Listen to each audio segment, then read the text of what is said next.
ang pangutana, maadyo ba kang nakisama sa imong asawa?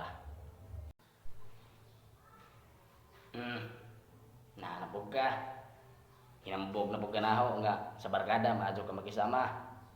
Tangway ilim nun, inom dito, sigarilyo dere.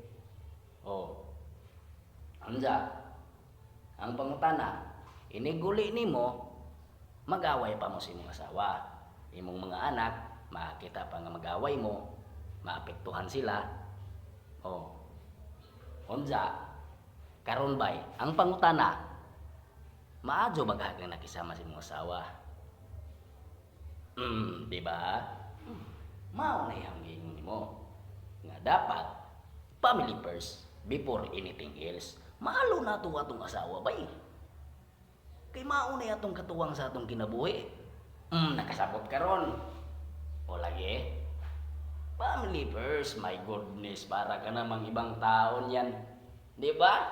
Mura magagmahinang nilalang bay. Diri o, gamito ni o. Aho ng tambag nimo.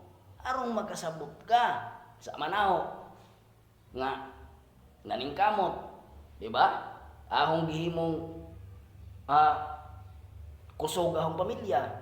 Mao nang nakaabot ko ining kahimtang nga karon, di ba? Ana ra, dili kay puro hinambog. Puro ra ka gara-gara ang gawas para ina og kusgan unsa kuyaw. Hinginom kita hay. Adjaw. Pamilya unaha. Di ba? Ang atong sweldo dire, isi construction worker, gamay ra. Imo pang sabayan og inom-inom. Di ba? Oh, nakasabot man day ka mo nang kanang ang tambag nimo. Isauni mo na. Kay parehas na ta, arong dungan ta og galambo. Di ba? Itanong na si Mutok. Adjaw, adjaw anang kuana. Maura na yaho. Ug unta nakakat-on ka, di ba? Daghang salamat.